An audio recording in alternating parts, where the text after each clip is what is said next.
Hello all, a good morning and a very warm welcome from us here in Australia to the Accelerate RegTech 2022 PitchFest event. I'm Yish Koh, Managing Director of New Venture at X15 Ventures. I'll be your pitch leader today and help manage proceedings for this, our 5th annual pitch event. Before we kick off, I'd like to acknowledge that I am hosting this meeting from the lands of the Gadigal people of the Eora Nation. I also acknowledge the traditional custodians of the lands where each of you are listening in from today. I pay my respects to elders, past, present, and emerging, and their continued connection to the land, sea, and sky. A big thank you to our sponsors, Investment New South Wales, who have this short video to share.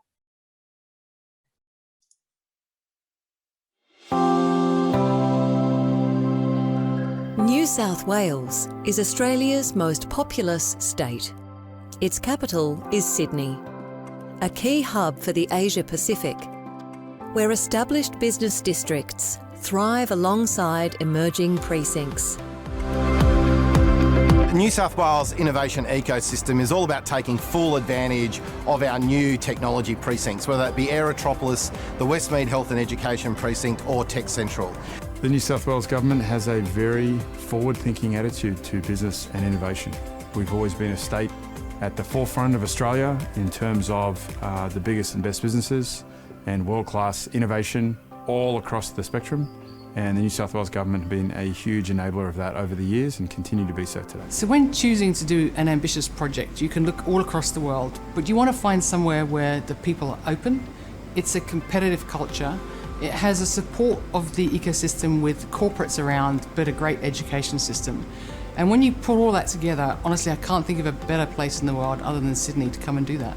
As a firm who grew up in Sydney, our spiritual home is in New South Wales, and Tech Central is going to be the spiritual home for all of Australian technology, with world-class companies, world-class R&D, the best engineers, designers, product people from all parts of the industry coming together in a dense and close location.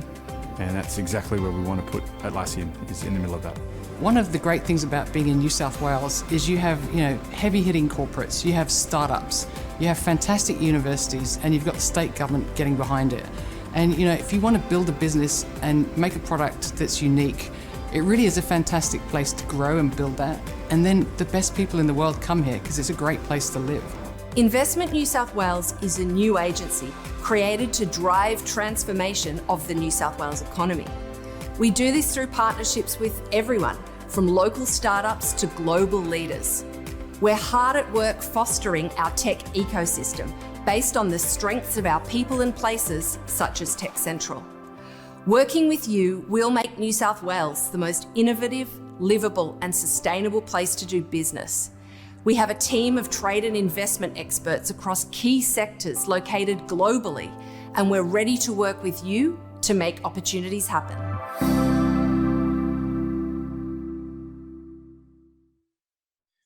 I'd now like to welcome Robin Preston to provide some opening remarks. Robin Preston is MP, Member for Hawkesbury, Parliamentary Secretary for Science, Innovation and Technology.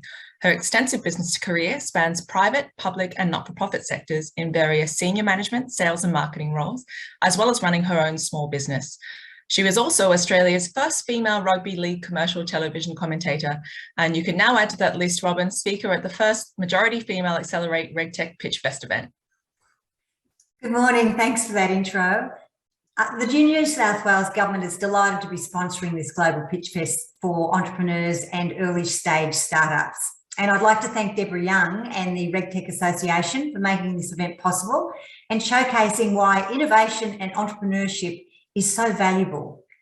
In preparing my remarks, I was asked to consider the importance of innovation and entrepreneurship. Simply put, our tech entrepreneurs are helping create high-quality jobs and a more prosperous future for this state. RegTech particularly is becoming an important sector for the New South Wales economy.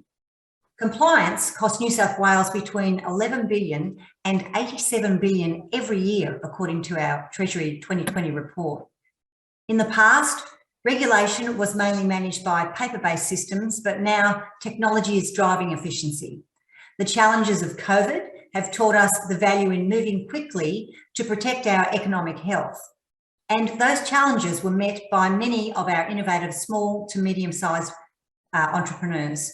and enterprises, which are the powerhouse of job creation in New South Wales.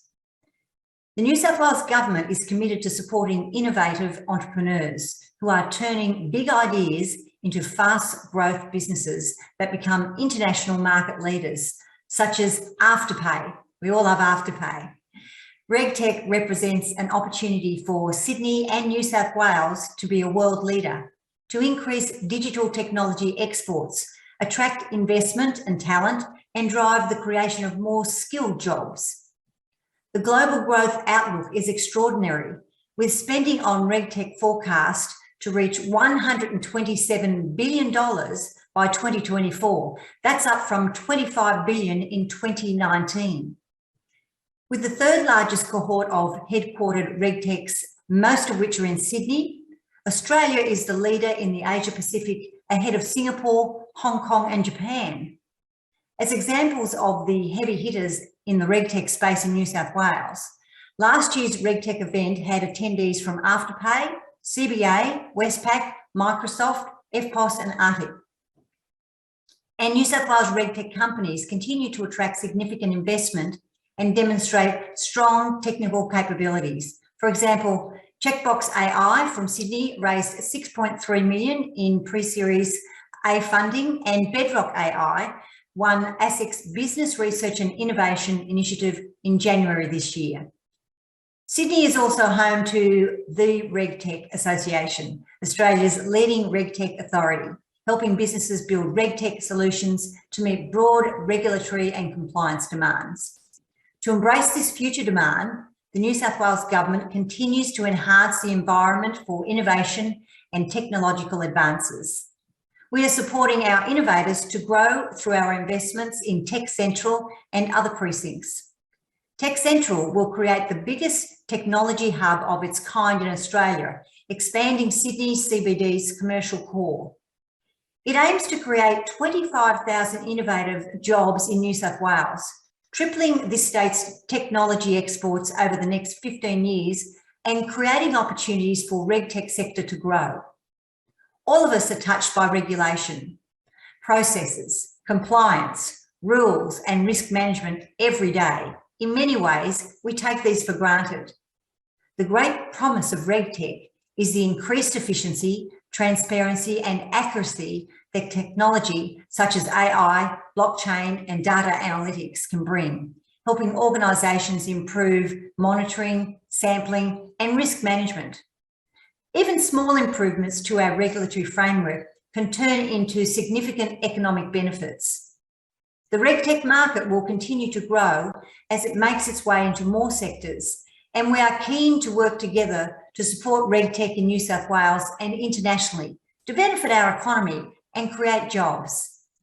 Thank you to the judges and all the best to the pitching companies who are putting themselves out there. I guess it's a nervous time for you guys, but the best of luck, and I look forward to hearing your ideas. Thank you. Thank you very much, Robin. Accelerate RegTech is an important event in our calendar, as this is one of the many ways we give exposure to new innovation to help our objective of driving the RegTech industry forward. So let's get into it. This year we had our RegTechs focus on ESG, or environmental, social and governance criteria. We'll be focusing today on how well our finalists can articulate their value proposition and ESG impact via their pitching skills. Each pitch will be strictly 4 minutes long, with a 2-minute Q&A from the judging panel.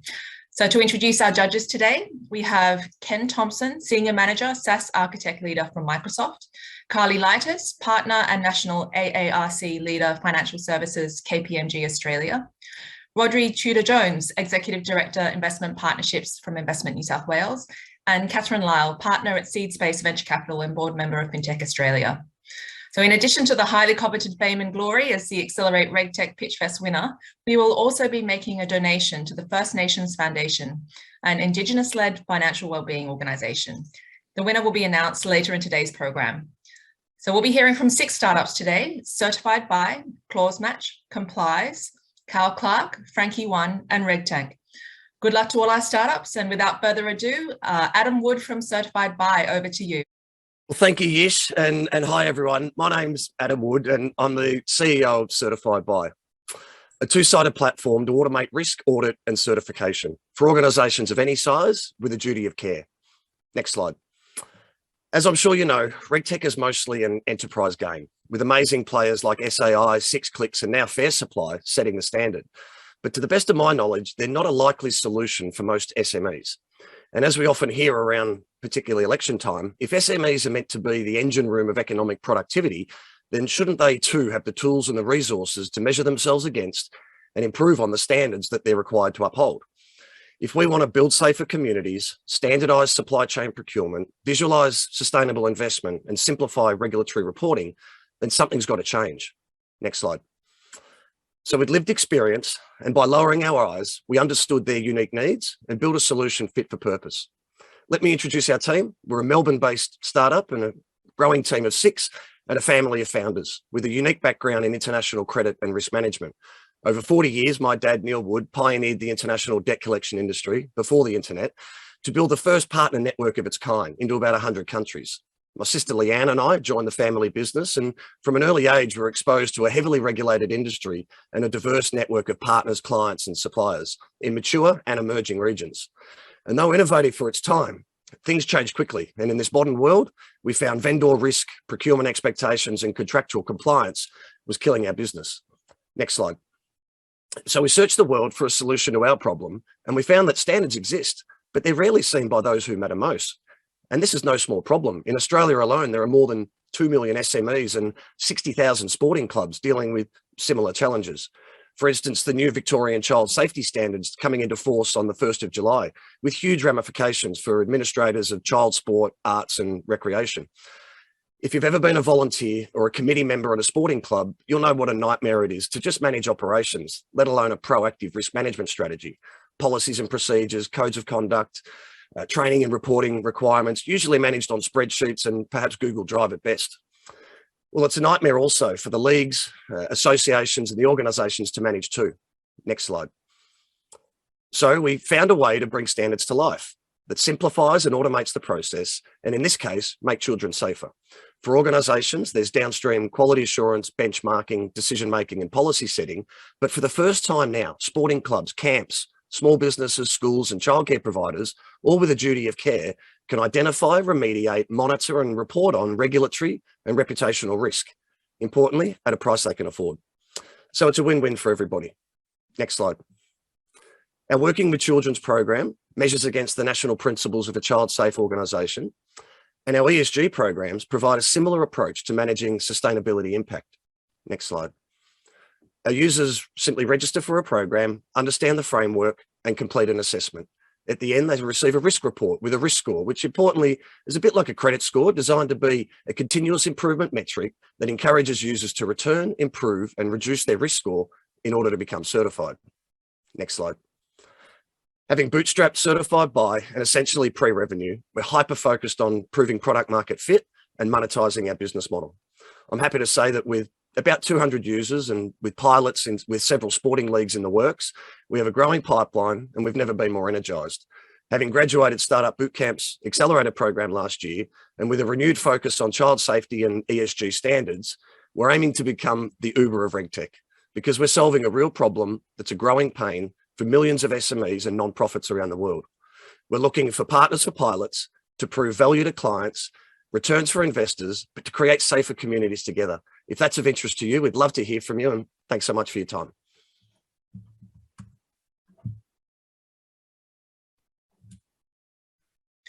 Thanks very much, Adam. Great pitch. Now we've got a couple of questions from the judges. Dr. Ken Thompson, please. Yeah, thanks. Yes, thanks, Adam. Awesome presentation.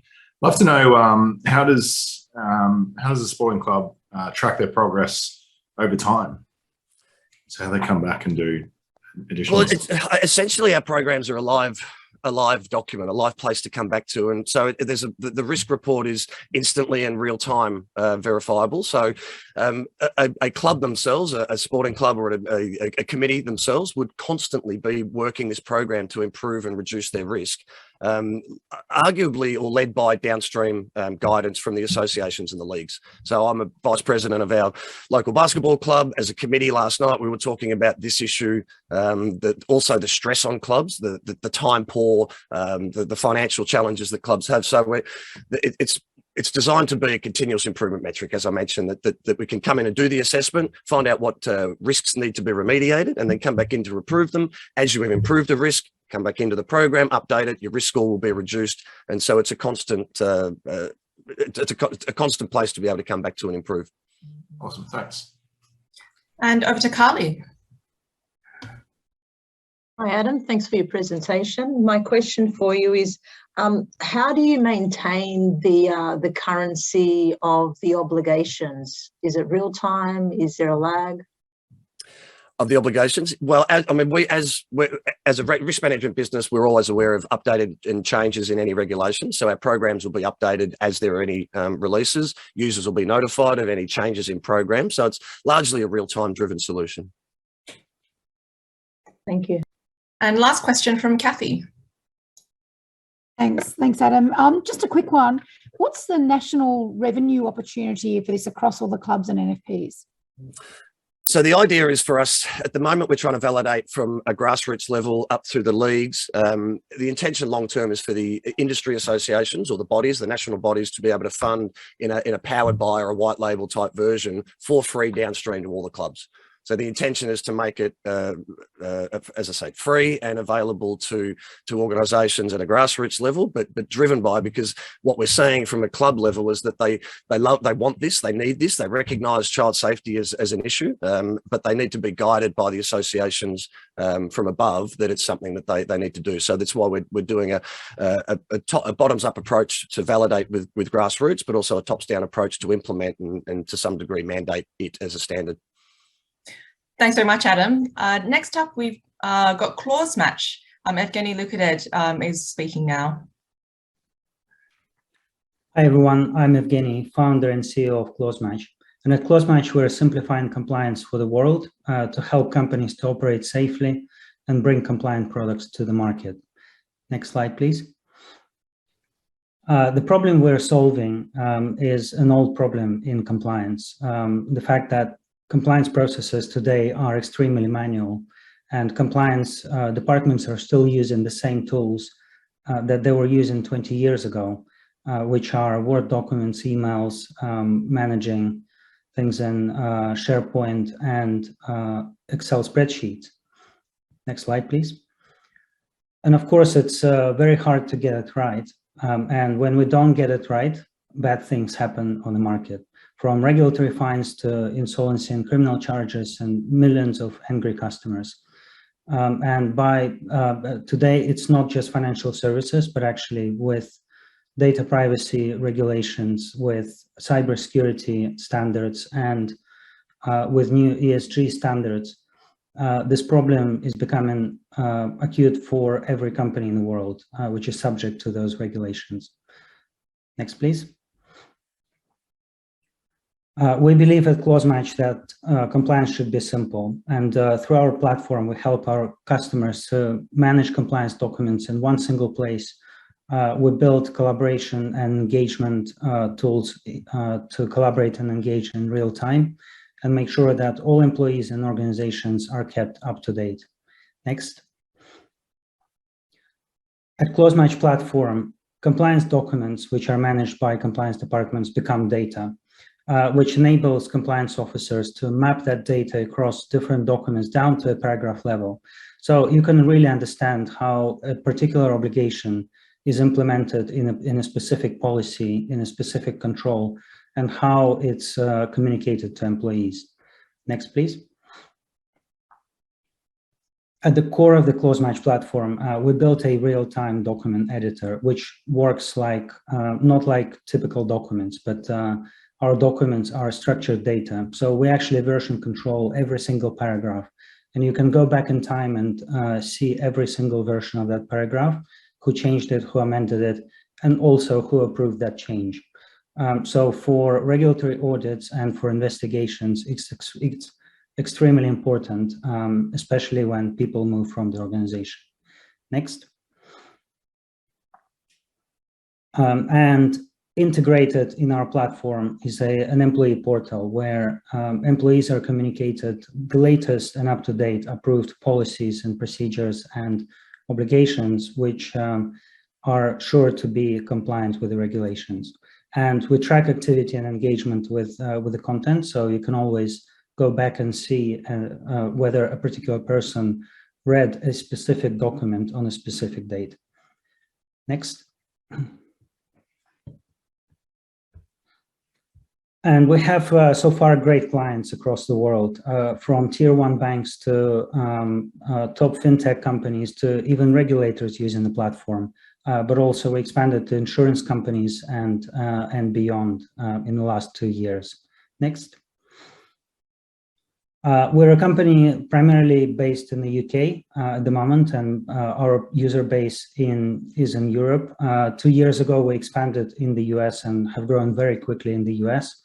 Our current presence in Australia is still pretty small, but we're growing quickly there as well. We're currently working with 2 of the largest Australian banks. Next, our clients are not afraid to speak about us. They love the platform and we really help our users. Next. Through the pandemic, we have seen explosive growth, and this year we're aiming to be at 500,000 users. Thank you. Thanks very much, Evgeny. A question from Kathy Lyall. Thanks, Evgeny. Look, the traction looks great. Could you expand on the underlying tech that you're using to do this? Is there blockchain related or something? And also how you're managing these large data pools? So it's not blockchain related. When we started the company, literally there was only one company which had a similar technology, which was Google. It took them 10 years to build Google Docs. But we decided that for enterprise, we needed to build something which would be adapted for compliance. So this is our technology, which is proprietary. Thank you. And Rhodri. Hi, Evgeny. You've got some great blue chip customers there. I'm just wondering around your acquisition strategy and how you were able to win work with these folks. I think there'd be a lot of folks out there who'd be keen to understand how a company such as yours actually got those corporate accounts. Yeah, absolutely. So we target enterprise and mid-market sectors, and we have sales teams split between them. With enterprise, primarily we acquire customers through webinars, through events, and through referrals, really. Mid-market, it's more kind of marketing strategy where it's inbound rather than outbound. And last question from Karlie. Evgeny, thank you. What's your target market? Because I saw a little bit of many different industries. Yeah, absolutely. At the moment, we're focused on financial services and insurance. We do have clients from other industries, but these are more reactive. Our view is that in the next 10 years, compliance is going to be not just for heavily regulated industries, but for every company in the world, because every company is becoming regulated today. For example, with ESG, even we are asked by our clients to comply with ESG standards, even though we're not, at the threshold of compliance. Thanks very much, Clausematch. Over to Jackson Taylor now from Complize. Thank you very much, everyone.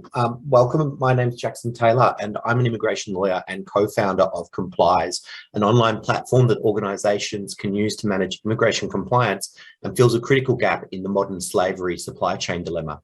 Next slide, please. This picture shows people planting strawberries in Queensland.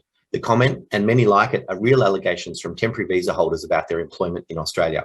Other notable comments include, "I want to leave, but they took my passport," and "my boss demanded sexual favours to let me keep my job." Next slide, please.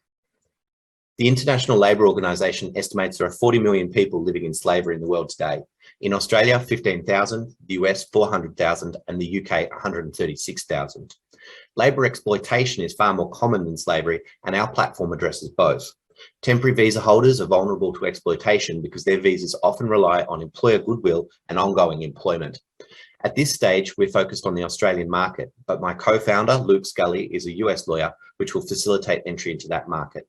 Slavery and exploitation are one of the most critical ESG issues. Our goal is to lift 1 million people out of exploitation and ensure they receive fair terms and conditions. Next slide, please. Organisations in Australia with a turnover above 100 million must publish a modern slavery report each year, identifying the risks of slavery and exploitation in their operations and supply chain. Despite this, a recent report found only 27% took action to address modern slavery.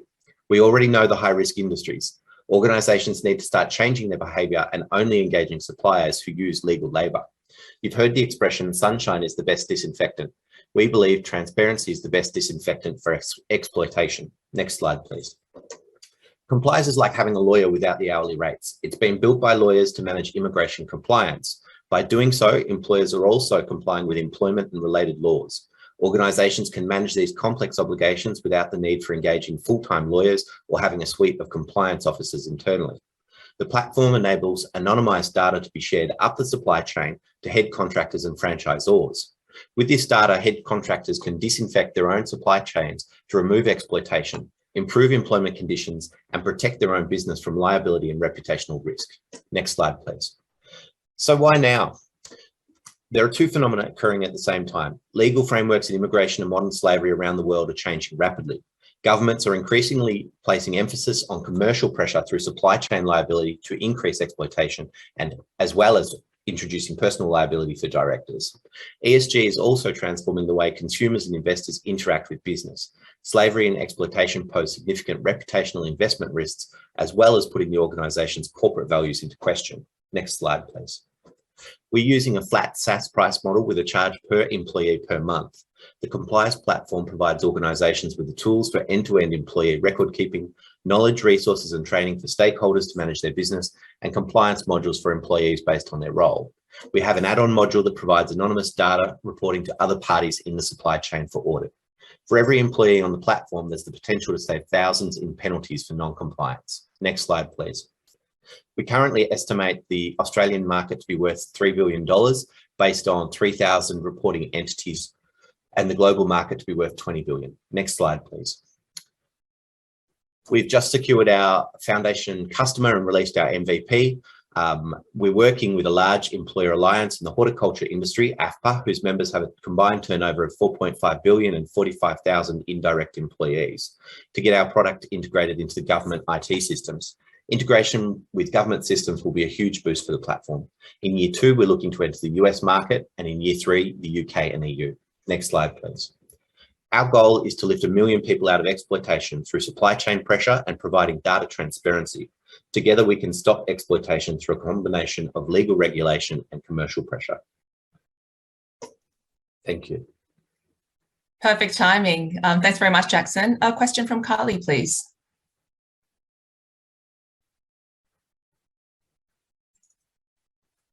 Karlie, are you on? How does your module integrate with an organisation's broader compliance obligation framework?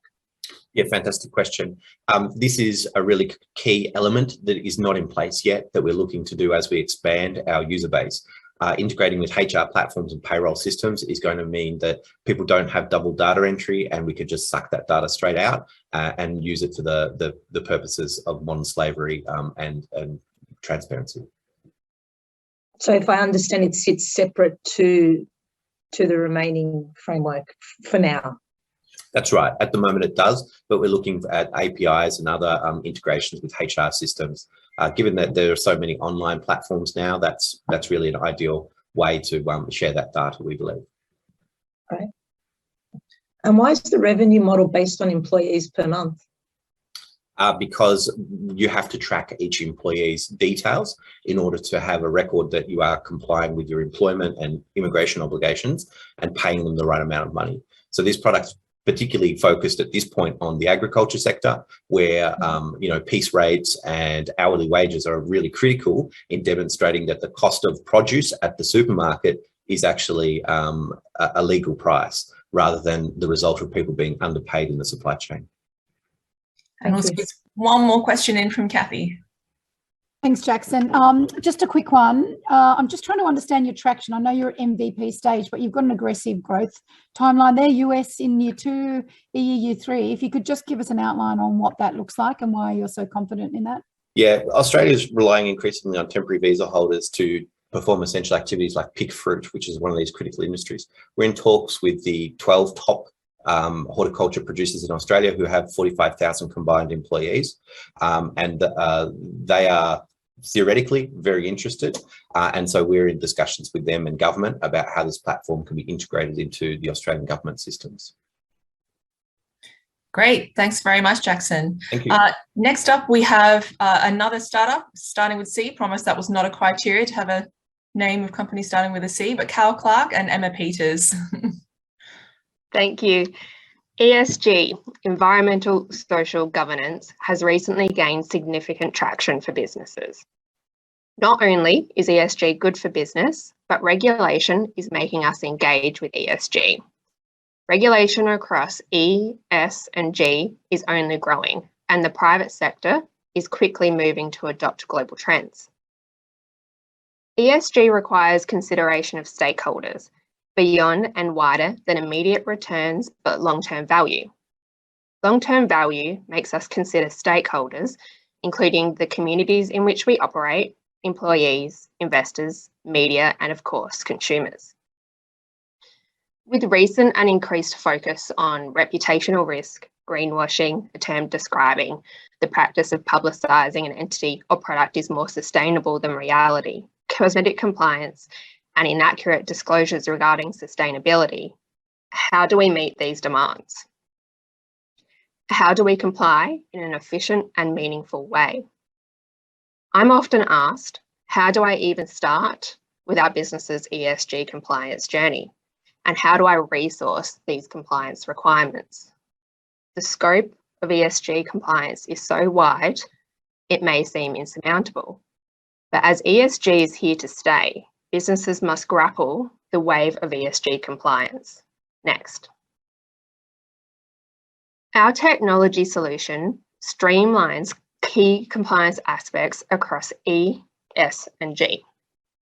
Cowell Clarke is a law firm who has a legal team experienced in ESG compliance, ranging from ESG strategy advice to specific areas such as modern slavery legislation compliance or even carbon farming.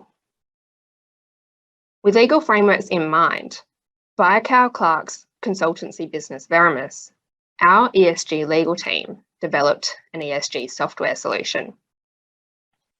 Our solution was developed by us in response to working with our clients and listening to their needs, automating compliance, systems, processes, establishing an ESG framework, or giving clients our comfort they're meeting their regulatory requirements.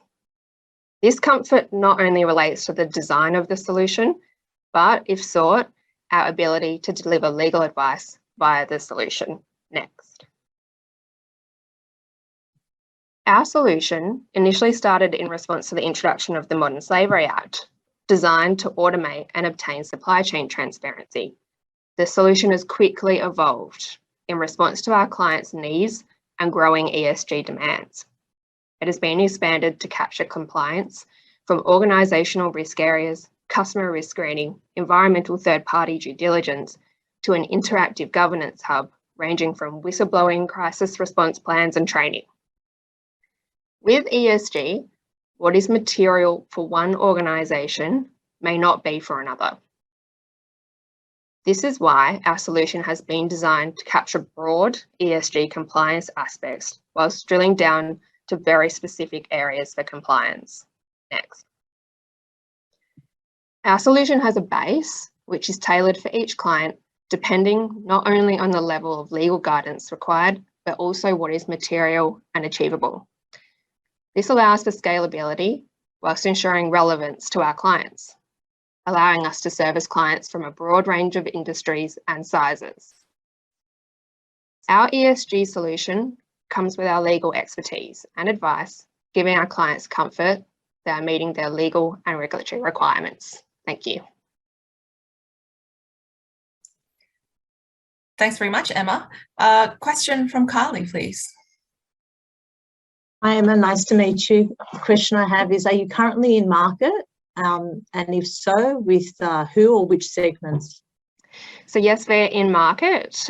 We have around 20 clients, and it's a broad range of industries and sectors. So a very simple example is we have reporting entities pursuant to the Modern Slavery Act who we're assisting, but we're also assisting entities in supply chains of those organisations. So where you see this regulatory burden being pushed down as well. Thank you. And Ken, I believe you have a question. Yeah, great presentation. Love to know what's your revenue model for the product? So far in year one, we essentially went live, and then so far it's been doubling essentially every year. So based on that, we're expecting the continued growth at about 50% per year. And how do you charge for that? It really depends on the level of assistance required by a client. So we have like a base product, and the client can select different modules, all the way to full in-house guidance where we can deliver our legal advice via the solution. So it's really scaled and often depends on the level of usage required. Great. And Kathy? Thanks. Emma, just want to understand your traction so far and which segments are taking this up. Yeah, so we're seeing it a lot in the apparel industry, and that's one sector that obviously has a lot of pressure on them to be sustainable and comply with these regulations. But you see it so much wider, even with the not-for-profit sector, who get a lot of this media attention as well. Great, thanks very much, Emma. And next up, we've got Tony Nelson from Frankie One. Right, thanks so much, team. My name's Tony. I want to thank you for the opportunity to talk about Frankie One today. Frankie One are a single connection to the global identity and fraud ecosystem. If you go to the next slide, please, Hong, there's literally hundreds of great point solutions in the RegTech ecosystem, ranging from KYC, KYB, providers, IDV, AML, and lots of innovation in the fraud tools. But if you want to take advantage of the best of breed providers, you have to integrate with all of them individually, and that can take north of 6 months each. Then you start the messy business of having to ensure all of these systems talk to each other. And if you change your mind down the track, it's prohibitively costly to make any changes. It leaves you with a fragmented view of your customer, and the complexity means you have a very rigid customer onboarding experience. Well, there is a better way. How Frankie One solves this problem is that we've gone to the effort of integrating to over 350 data sources in 48 countries. All you need to do is integrate once. You get access to all of the best of breed solutions immediately, and then you have flexibility in your customer flows. You can adapt quickly to regulatory changes, and importantly, you have a single view of your customer across all of your fraud and identity intelligence. Next slide, please, Hong. So Frankie One does 3 things. We act as an integration hub where you choose your best of breed solutions. The second thing is, at the heart of the solution, we have an orchestration layer that allows customization of workflows. With this, you can enable real-time risk-based onboarding for your customers and treat them in a highly personalised way. And finally, we provide a single 360-degree view of your customer across all of your identity and fraud intelligence. Next slide, please. Today, we have over 130 institutions around the world working at using Frankie One. There's a real range. They range from the top end of town, top tier banks like Westpac. We've got great Australian innovation export, buy now, pay later provider disrupting the lending space, customers like Afterpay, and crypto exchanges, fast growing Web3 market like ZipMex. We're ISO 27001 certified, and we've been recognised as an Australian company that punches above its weight globally. Next slide, please.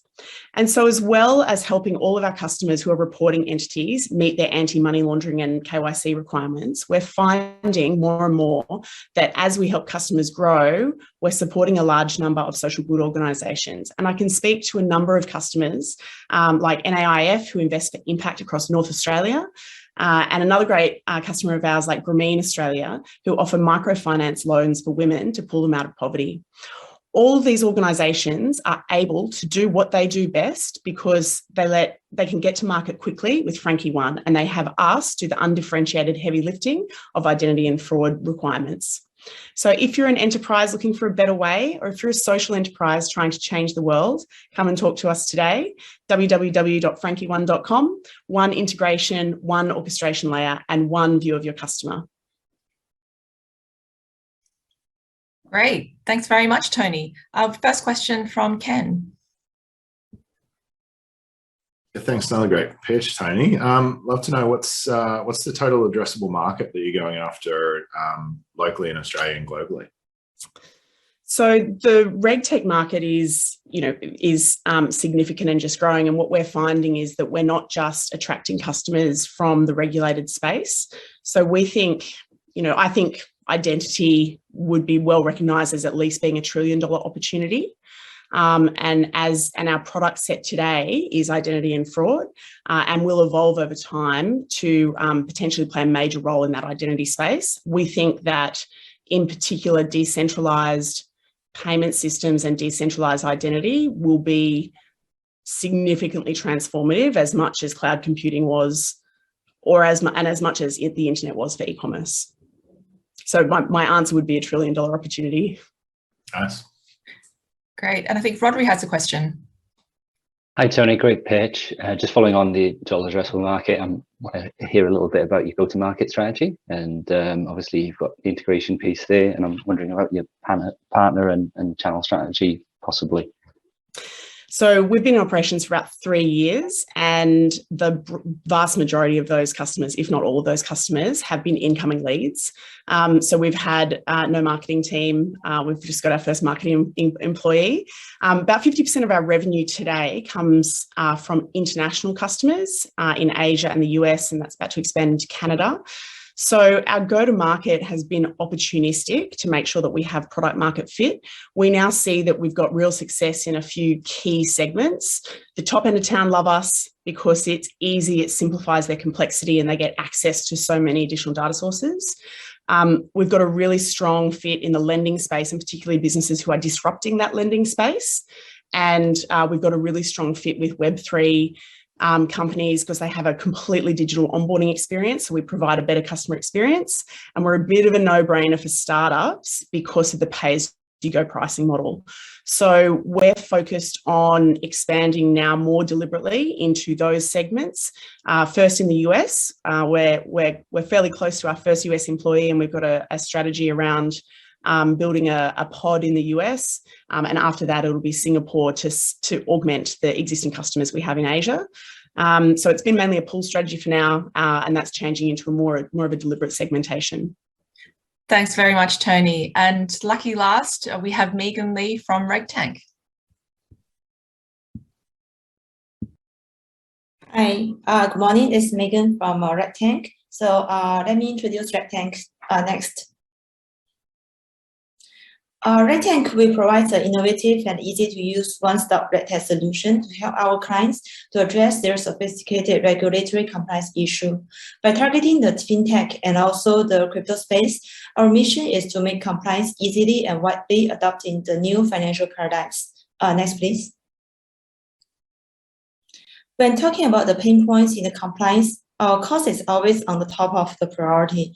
But if you narrow it down a little bit to the crypto space, which is in which space the compliance is in the very early stage, we do realize a more adequate compliance solution is in particularly needed.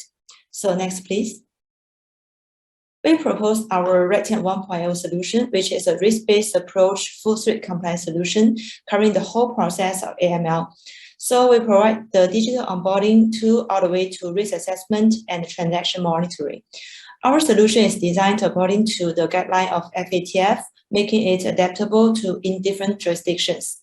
Also, our customizable risk engine also provides a seamless experience and automatic workflows to our users. Next, please.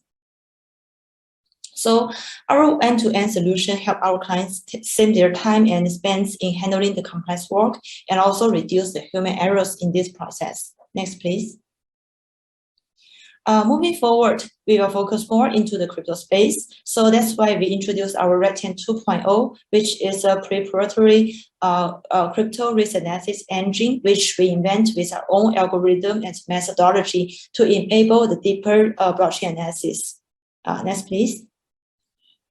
So we know that RegTech, this space has a huge market potential with 4.3 billion fintech users. The total addressable markets will be around 44 billion US dollars. Next, please.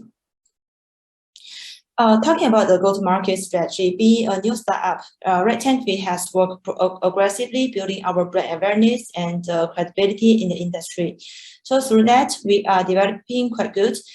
Being in the market for just a year, we have more than 30 clients, including the financial institutions and also the crypto operators. Next, please.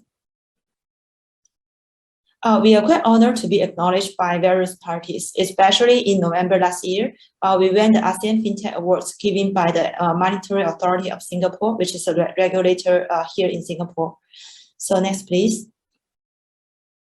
Talking about our solution from the ESG perspective. So our solution will help clients to fight the money laundering and the terrorist financing and other financial crimes. By nature, RegTech solutions serve the ESG commitment, and we feel a fast-growing need in the industry. And also through the AI and the data technologies that we have, we're promoting a higher efficiency and better communications among the different stakeholders. Next, please. So we do realize the importance of ESG. So it's in the core of our consideration in the development. By making the compliance rapidly and easily adopted in the new financial paradigms, we're promoting the sustainability and also the inclusion in the financial sectors. By doing it good, our goal is to benefit our clients and also the end users and all the people in the revolutionary industry. Yeah, thank you. Thanks very much, Megan. I think Ken has the first question. Hi, man. Great presentation. Love to know, are you in market yet? And if you are, do you have some customers using the platform? Yes, we do have clients using our platforms. So our clients, we have both the fintech companies such as the cross-border money transfer, and also we have the crypto companies such as some centralized exchange and some CeFi platforms. Thanks. Kathy, I think, has the next question. Yeah, thanks. I just wanted to understand your revenue model, how you're charging, because it's quite a diverse range of customers. I think this is a great piece of tech. But it'd be good to understand how you're going to charge for this.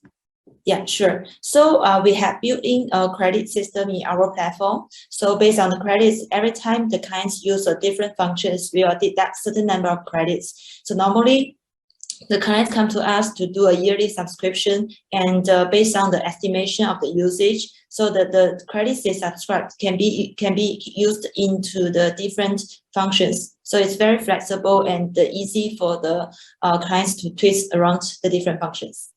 And are you finding the clients are scaling up as they use it? Is it flowing on so that they're increasing that subscription use, or are they kind of sticking with their?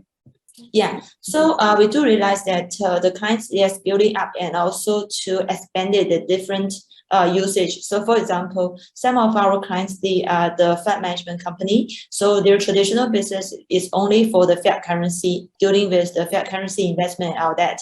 But now they are looking more into the crypto space. So they started to using our blockchain analysis and the wallet address analysis tools as well. Great. Thank you very much, Megan. And that brings all of our pitches to a close. So congratulations to all the finalists and well done to the pitchees. That brings our 5th Accelerate RegTech PitchFest to a conclusion. Our judges will now retire to their virtual green room to deliberate, and the winner will be announced at 9:55 a.m. Thank you very much once again to Investment New South Wales, our sponsors, and have a great day and enjoy the rest of the conference. Good morning. And what an exciting morning it has been. So I'm Yish Koh. I work at CBA, General Manager, Performance and Risk Transformation, but I'm also Chair of the RegTech Association. So this morning we already heard about the fight for engineering talent, data as trusted fuel for growth, and just about Web3, crypto, and blockchain. So that's all been fascinating.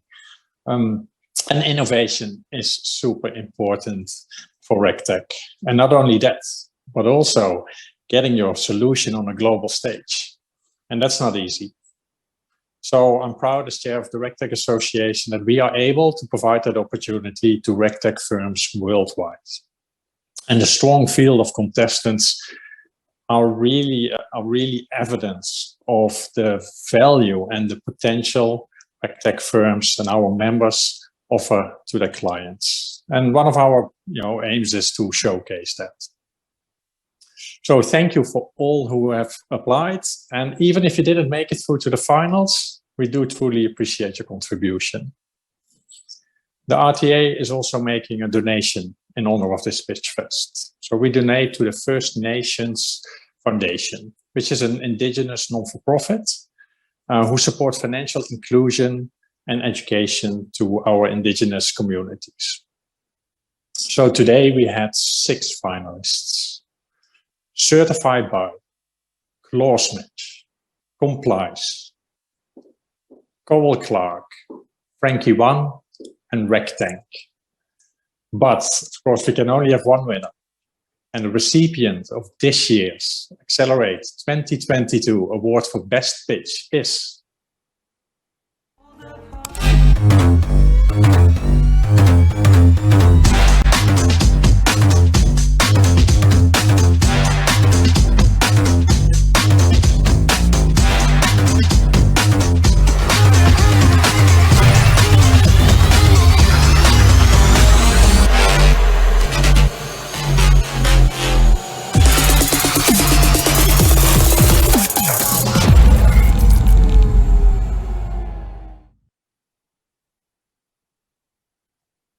Congratulations, Tony, and the rest of the crew at Frankie One. So there you are. Thank you so much. Thank you. Thanks to everyone. RegTech Association, thank you so much. What a wonderful conference. What a wonderful opportunity. Really appreciate the work that you have put into the agenda, and in particular the conversation around equity and inclusion, and the fantastic lineup of female speakers. So thank you. Fantastic. Yeah, I think we've got 70% female speakers, so that is absolutely something to be very pleased about. And fantastic that you guys took away the award this year. Frankie One, you guys are going strong, I know, and I love your solution. So really well done. So I wanted to ask you, just from an ESG lens on your solution, and also, because it's been covered so widely in the past few days. So why do you think that ESG is so critically important for your solution, but also for your customers? I mean, what an important conversation to have, and also for our employees, I would say. The definition of privilege is not being aware of disadvantage because it doesn't impact you. And that's I don't know that that's a problem because I don't experience that problem. And that plays out in individuals, it's subconscious or unconscious. And of course, individuals work in companies. And so you will see that behavior or that thinking mirrored in companies in a really unconscious way, unless you can get really deliberate about it. And in Australia, we're very privileged. And in technology, I would argue that we are also very privileged. There's a massive opportunity in this space. Anyone who works in this space, RegTech is easily the fastest growing vertical, in this space as well. And so, I acknowledge my own privilege in this space, but I also want to make sure that we're very aware that not everyone has that opportunity. And that's really important when we think about our customers, with Grameen. Frankie has a real sweet spot in lending and disrupting lending, and they can't do what they do unless we can help them move more quickly. And so I really love that companies like that are disrupting the status quo, and we're really proud to be working with them. Commonwealth Bank Jasper, in Australia, if you're a newly arrived refugee, Commonwealth Bank will give you a bank account, and that's probably your first form of identity in the country. And that's excellent. But what we need to do is help give them more than that. And how do we come together with a package that says, here is a zero interest education package, and here is your access to housing, and here is your opportunity to get a leg up in the workplace. And so I think that that's a really important place we should play in. You know, Frankie is a very values-driven business. Our people are really values-driven. Without banging on about it, it's actually really important that we do good work. We think it's a massive opportunity for us in this space, and we also globally have a responsibility. Like, we have a responsibility to make sure that privileged people support those that are disadvantaged, because they can't. Oh, fantastic.